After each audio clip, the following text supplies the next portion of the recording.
Buen día, la clase de hoy es pancreatitis aguda. La definición de pancreatitis aguda es un proceso inflamatorio agudo del páncreas con involucro variable tanto de tejidos peripancreáticos así como de órganos distantes. El diagnóstico es clínico y por laboratorio y se deben de cumplir ciertos criterios. Uno, tiene que haber un dolor abdominal típico, que es un dolor epigástrico transfictivo, y tiene que haber una elevación de lipasa y amilasa más de 3 veces el límite normal superior, y debe haber un hallazgo característico de imagen por tomografía o resonancia. Para hacer el diagnóstico se necesitan tener dos de cualquiera de estos tres variables. En cuanto a las causas, la causa más común es la litiasis vesicular. La litiasis vesicular provoca una obstrucción ampular y esta es por mucho la causa más común. También puede haber otras causas, no tanto un lito, sino que hay pacientes con lodo biliar o con microlitiasis, lo cual el mecanismo es exactamente igual. Hay una obstrucción a nivel de la ámpula o el paso del lito por la ámpula y esto provoca una inflamación y esto va a provocar que haya reflujo biliar dentro del conducto pancreático y que esto provoque aumento de la presión del conducto y una activación de las enzimas pancreáticas. Otra causa es el consumo de alcohol, sin embargo la cantidad específica no la hay como tal, pero se dice que tomes 4 o 5 bebidas diariamente aproximadamente por 3 a 5 años te aumenta el riesgo de que tengas una pancreatitis por alcohol. Sin embargo, solamente el 10% de los alcohólicos crónicos presentan pancreatitis. Y bueno, el daño del alcohol pues es un daño directo en cuanto al estímulo de la colicistocinina, que más adelante vamos a ver exactamente el mecanismo. Otra causa es el aumento de triglicéridos. El aumento de triglicéridos, esto debe de haber unos triglicéridos habitualmente arriba de 1000 para que tenga riesgo. Y bueno, también el mecanismo es un daño ahí directo en cuanto a ácidos grasos y el acúmulo de ácidos grasos libres. Otra causa es la hipercalcemia, este es poco frecuente, este normalmente lo vemos en trastornos paratiroideos, como el hiperparatiroidismo primario o secundario, o en pacientes con un síndrome paraneoplásico, y esto pues bueno, se provoca por un depósito de calcio en el conducto pancreático y esto aumenta o produce la activación de tricinógeno en el pancreático. Hay otras causas como las mutaciones genéticas, que casi siempre son las mutaciones de los codones 16, 22, 23 del gen catiónico tricinógeno, así como el inhibidor de la proteasa casal tipo 1, además como el CFTR, que es el gen de la fibrosis quística. Estos normalmente, o las características de pacientes que tienen mutaciones genéticas, son pacientes que hayan empezado con pancreatitis desde la niñez o en la adolescencia, que son pancreatitis recurrente.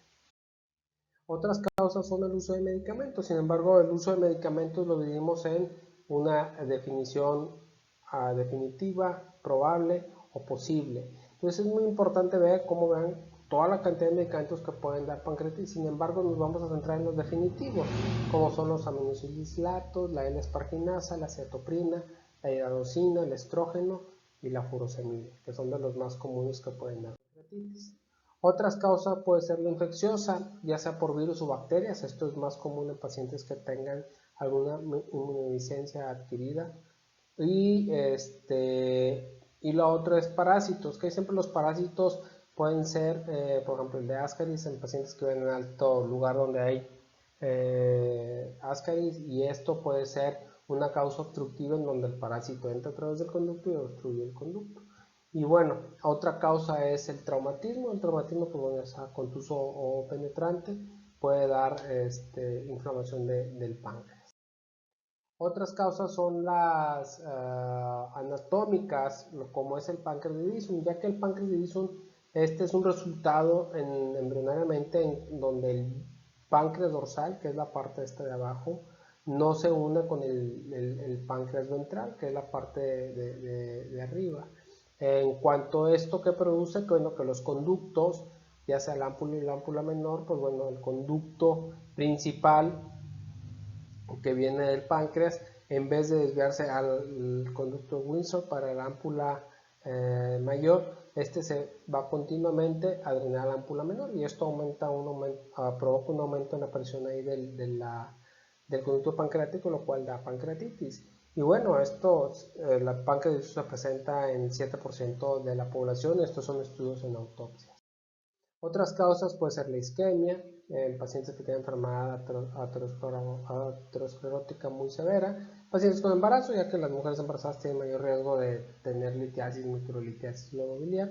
Y la otra causa es la postcolangografía retroendoscópica, que esta es cuando tratamos o lo que hacemos es tratar, como vemos en esta imagen, colitiasis al momento de intentar liberar los litos, pues bueno, el mismo traumatismo que hay por esto, por el paso del páncreas o al momento de canular, pues podemos provocar una pancreatitis por CPRG.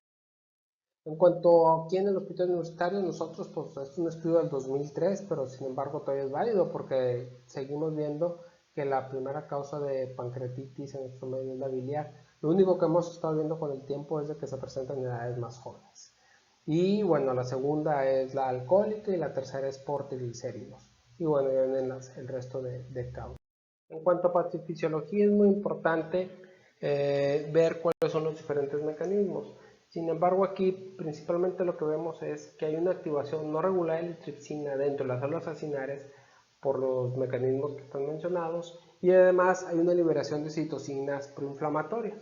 Como podemos ver en esta imagen, la imagen del lado izquierdo, vemos cómo es un conducto biliar, conducto pancreático y una célula acinar normal, con todos los probables mecanismos, ¿no? El esfínter de Oddi, el gen CFTR, el gen Spinky, el calcio y la colicistocinina, que todos estos son mecanismos fisiológicos normales. Sin embargo, como podemos ver en esta imagen, al momento de que puede haber una obstrucción por tumor, hay una expresión del CFTR, lo cual provoca una obstrucción la condensación de proteínas en el del conducto, y lo otro es una obstrucción biliar. Todos estos mecanismos lo que van a provocar es un aumento en la presión intraductal, y esto va a provocar que se active la tripsina. Por otro lado, por ejemplo, el alcohol, ¿qué produce el alcohol? Hay una estimulación de la colicistocinina y esto va a provocar una inflamación acinar. Lo otro es que haya calcio elevado, esto va a provocar que se exprese la tripsina, y bueno, el SPINK1, si está positivo, pues bueno, va a haber más paso de tripsinógeno tripsina. Entonces, estos son en sí los mecanismos en cuanto a que puede provocarse la pancreatitis. Volvemos al diagnóstico, acuérdense, son 3 criterios: dolor abdominal típico, que es epigástrico, transfictivo, que haya una elevación de valores de lipasa y amilasa arriba de 3 veces el límite superior, o que haya un hallazgo sugestivo, ya sea por tomografía o resonancia. En cuanto a los datos clínicos, pues bueno, el dolor abdominal es típico en el 70% de las veces, y esto se acompaña de náusea y de vómito. Como vemos, esto ocurre en el 40 al 70% de las ocasiones. El dolor puede ser irradiado a dorso y el pico máximo es de 30 a 60 minutos y persiste días o semanas. En cuanto a los hallazgos, bueno, los hallazgos a la expresión física depende de la severidad. Normalmente, como la enfermedad es leve, pues voy a ver dolor abdominal en abdomen superior y ya. Pero cuando este llega a ser muy severo, el dolor abdominal puede ser realmente un rebote, o puede haber unos signos, no son tan comunes verlos, pero están descritos, que es el signo de Cullen, que es una hematoma periumbilical, y el Grey Turner, que son hematomas o quimosis, a nivel de los flancos. Y esto quiere decir que es más grave.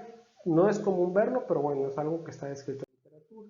En cuanto al diagnóstico por laboratorio, acuérdense que tenemos la amilasa y la lipasa.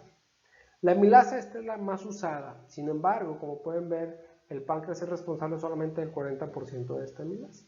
Por lo tanto, no se especifica de pancreatitis. Aquí tengo su sensibilidad y su especificidad, ya está con dolor o sin dolor. Sin embargo, a veces puede haber fácil que el paciente tenga una pancreatitis y que tenga una amilasa normal. Pero también aquí varía mucho la vida media de la amilasa sérica, que es a 3 a 5 días. Entonces es muy importante ver en qué momento el paciente acudió a valorar sus síntomas, y a lo mejor acudió cuando ya hubo un descenso de tal. La amilasa urinaria es otro que se llegase a utilizar, normalmente no se utiliza, pero está descrita. Esta tiene una vida media de 7 a 10 días. Y bueno, a veces puede haber pancreatitis con amilasa normal en un 19% de las veces. Y esto más común ocurre en pacientes que pueden tener hipertrigliceridemia, ya que al momento de procesar la muestra pues no es posible tener un valor fiable. El otro que les comenté de laboratorio es la lipasa. Pues bueno, esta es más sensible que la amilasa, tiene una sensibilidad y una especificidad muy alta. Y la vida media de la lipasa sérica es de 7 a 10 días. Entonces, pues es una ventaja que tiene una vida media más larga. Sin embargo, es muy importante, acuérdense, ya puede ser amilasa o lipasa o solicitar ambos. Pero una vez establecido el diagnóstico con estos dos laboratorios, el pico máximo no tiene ningún valor de progresión y pronóstico. ¿Qué quiere decir esto? Si el paciente ingresa, ejemplo, el día de hoy con una amilasa de 5000 o ingresa un paciente con una amilasa de 500, o sea, el paciente puede estar grave el de 500 y el de 5000 puede que no esté grave, o viceversa, o los dos pueden estar graves. ¿Qué quiere decir esto?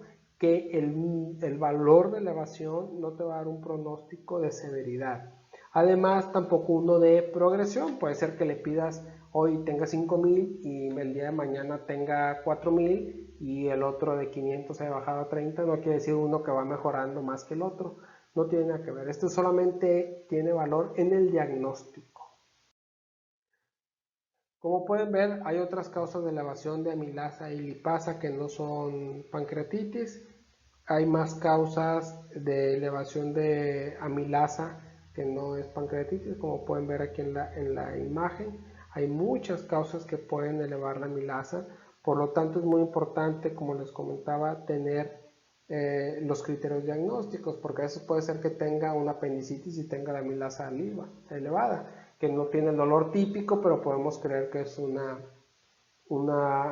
pancreatitis y realmente es un diagnóstico que requiere un tratamiento quirúrgico. Entonces es muy importante saber que hay otras causas y tener diagnósticos diferenciales. Sin embargo, la lipasa, pues bueno, son menos causas, por eso a veces se prefieren pedir o solicitar las dos para el diagnóstico. En cuanto a los estudios de imagen, bueno, podemos pedir radiografías. Normalmente la radiografía, pues los hallazgos son muy poco prevalentes, como puede ser el 30% de los pacientes pueden llegar a tener una elevación de diafragma, derrame pleural izquierdo, infiltrados pulmonares o ambos. Sin embargo, no es algo que solicitemos, pero es algo que se pide y ocasionalmente nos ayuda mucho para ver la progresión en cuanto a que el paciente no esté haciendo sobrecarga de líquidos o que esté haciendo derrame pleural, etc. Otros son las radiografías de abdomen. Digo, normalmente ya no se piden, normalmente lo pedimos esto para ver ya sea alguna causa obstructiva o alguna otra cosa. Normalmente no se pide para diagnóstico, sin embargo esto está escrito y anteriormente se pedía la radiografía y lo que se veía era una asa centinela. Vean cómo está esta asa de intestino delgado presente, que le dicen una asa centinela a un proceso de inflamación pancreática. Y lo otro es que tenga el paciente colon cortado, que es esto que va aquí el colon por aquí. Vean aquí cómo ya no se ve colon y presenta acá.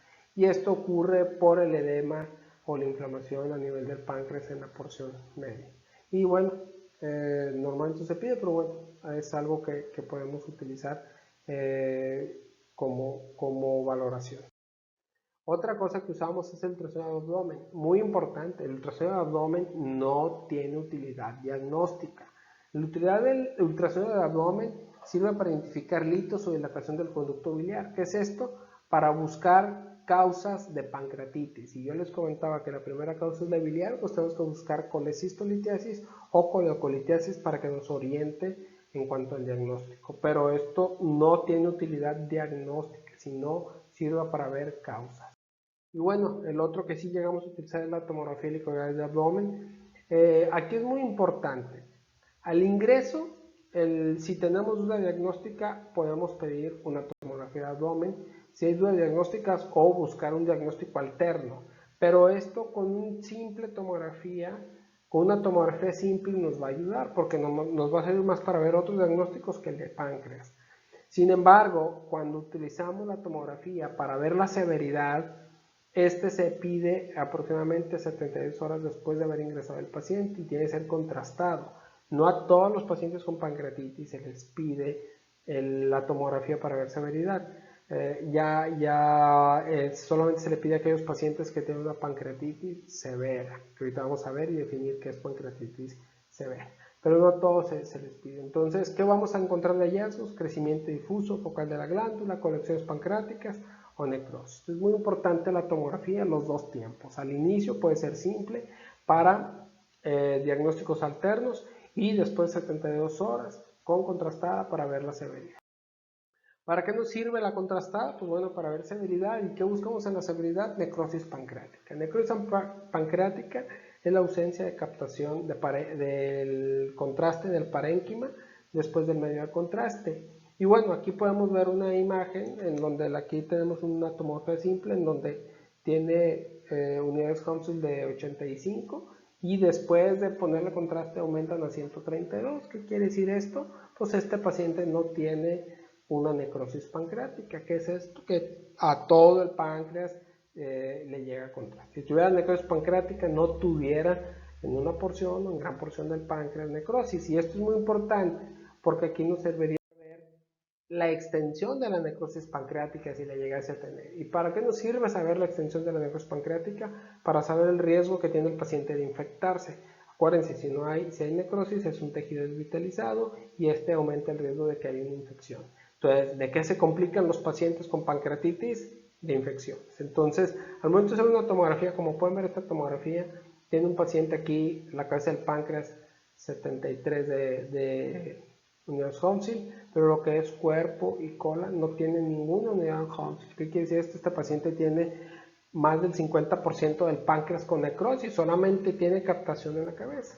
¿Y qué nos quiere decir la extensión? Bueno, pues si el paciente tiene menos del 30% de necrosis pancreática, la probabilidad de que se infecte es del 10%, igual que si tiene el 30, el 50%. Pero si tiene más del 50% de necrosis, tiene un riesgo del 80% de haber infección. Entonces es muy importante ver la extensión y si hay de la necrosis.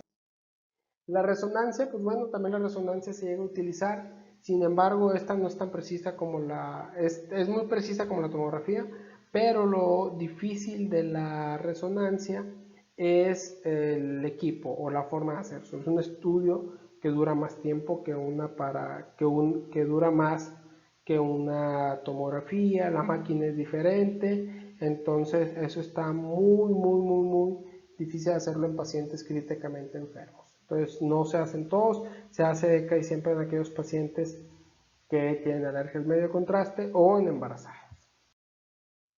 Y bueno, es muy importante y ahora es lo que sigue, ver la severidad.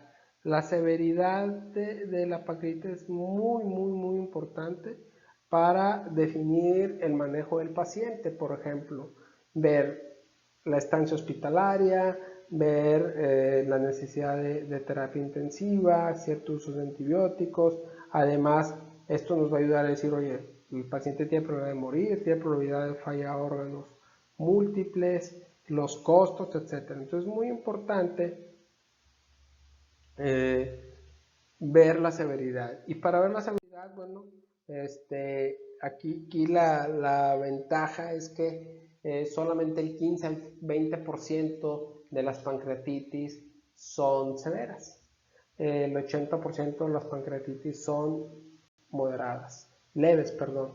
Entonces, si el paciente tiene una pancreatitis severa, que es la minoría de los pacientes, pues bueno, pueden presentar una mayor estancia hospitalaria y muerte.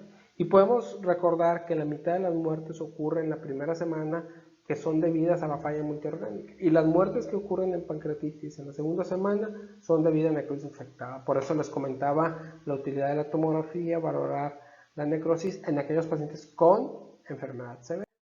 Y bueno, ¿cómo vamos a saber cuando el paciente tiene,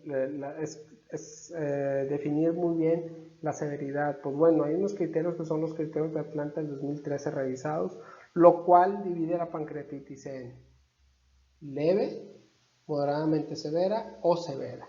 La leve es aquella que hay ausencia de falla órgano, que hay ausencia de complicaciones locales. La moderadamente severa, que hay complicación local y puede haber una falla orgánica transitoria, como es el síndrome de respuesta inflamatoria sistémica menos de 48 horas, o una pancreatitis severa, cuando el paciente tiene falla orgánica persistente más de 48 horas o un síndrome de respuesta inflamatoria sistémica más de 48 horas.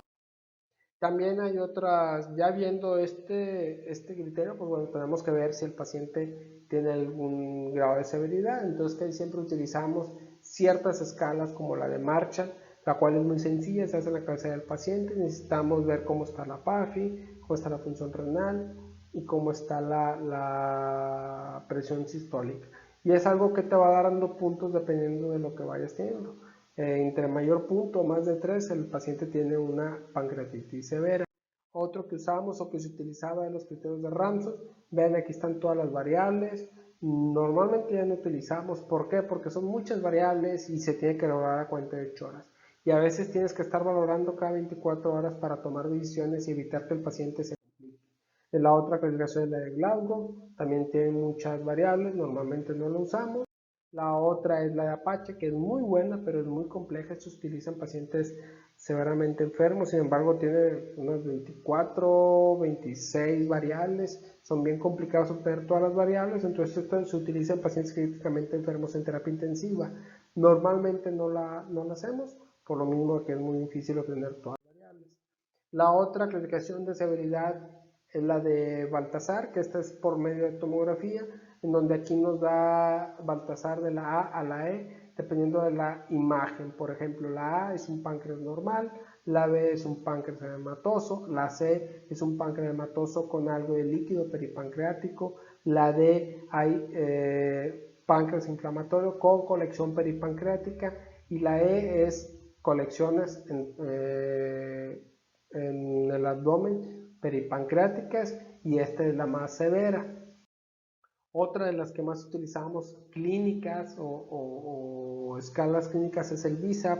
Esta es muy sencilla y se hace en la cabecera del paciente. Consta de un BUN o del BUN más de 25 en nitrógeno de urea, que tenga alteración del estado de conciencia, que tenga síndrome de respuesta inflamatoria definida por 2 o más de esto, mayores de 60 años, o que tenga un derrame pleural identificado por imagen. Y estas, pues bueno, cada una es un punto. Si el paciente llega a tener mayor de 3 puntos, como podemos ver aquí, es cuando empieza a haber mayor mortalidad. Entonces, si hay un BISAP más de 3, pues bueno, la probabilidad de mortalidad va aumentando. Entonces, es muy importante tener bien y clasificar muy bien en cuanto a severidad, que es una de las partes importantes del manejo. Al momento de saber la severidad, pues podemos tomar decisiones. La otra, el manejo de la pancreatitis, el tratamiento de pancreatitis actualmente en el 2020, pues no hay una medicina, un medicamento como tal.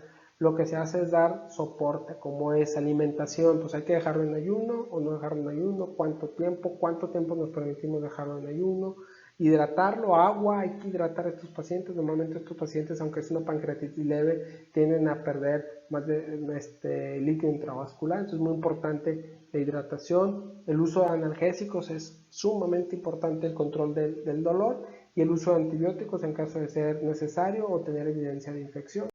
En cuanto a la admisión, pues bueno, es muy importante ver la severidad porque hay que ver si va el paciente a cuidados intermedios, terapia intensiva, si este paciente llega a tener persistencia de síndrome de respuesta inflamatoria, falla de órgano, tiene comorbilidades severas, está hemoconcentrado, tiene múltiples escalas de severidad. Es muy importante ver en la admisión la severidad y luego después es muy importante hidratarlo.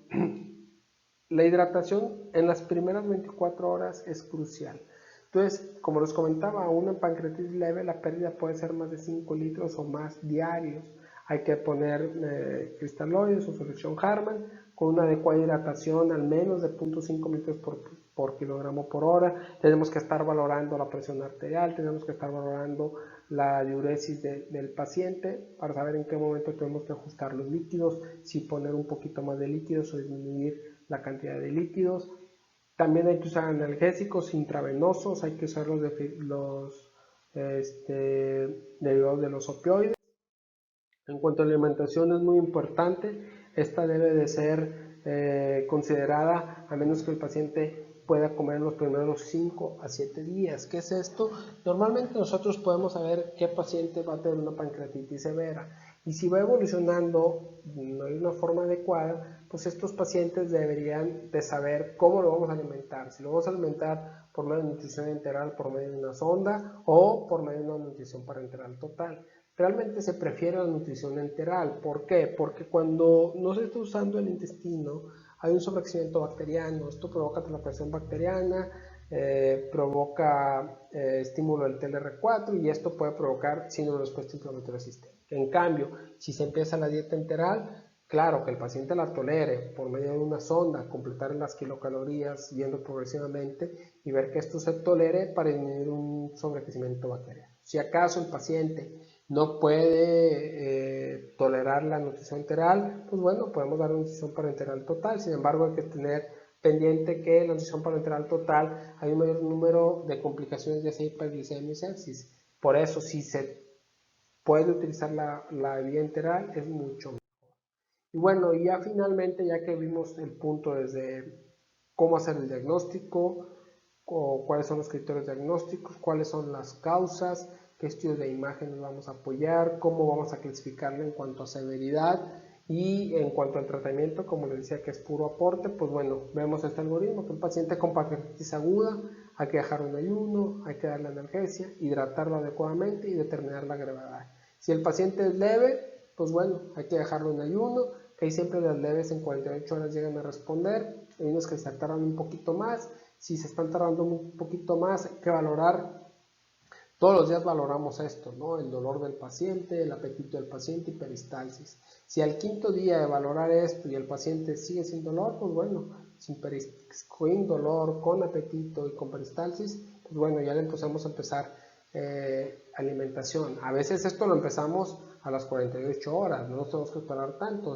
Todo esto lo tenemos que estar valorando todos los días. En cambio, si el paciente sigue con dolor, no tiene apetito, no tiene peristalsis, pues bueno, el paciente es una pancreatitis severa, entonces tenemos que ver si lo vamos a darle nutrición enteral total o tenemos que utilizar la nutrición parenteral total.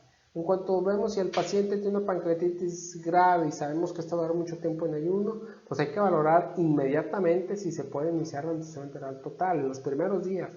Si se puede utilizar y el paciente lo tolera, perfecto, nos vamos así. Pero si el paciente no lo tolera, tenemos que dar nutrición parenteral total. Entonces esto es muy importante, saber tomar decisiones en estos pacientes, pero bueno, es algo que tenemos que estar valorando todos los días con nuestro paciente y ver en qué momento se resuelve.